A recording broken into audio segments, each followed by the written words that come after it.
firearms na nandun pa sa bar, loose firearms.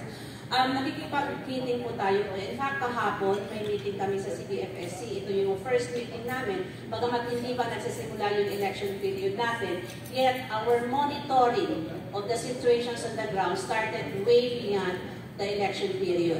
Kasama po yan, syempre, sa tinututukan natin at nakikipag-coordinate po tayo sa ating Philippine National Police and other security sectors.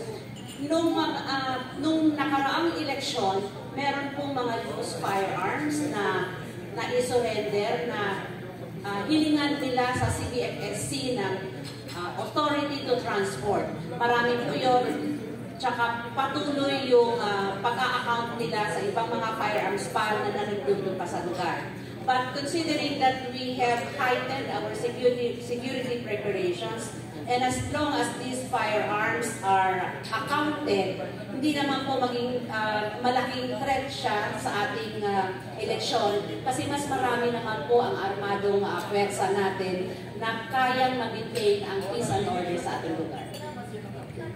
So, walang possibility ng pagkaan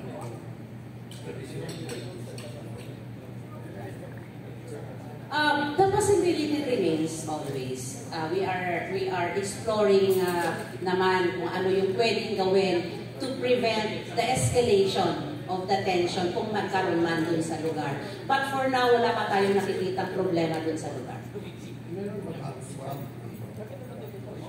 We do not call them hotspots anymore. We call them areas of concern, but it's too early to tell kasi magde-declare lang tayo ng areas of concern as soon as magsa-start yung election period natin po.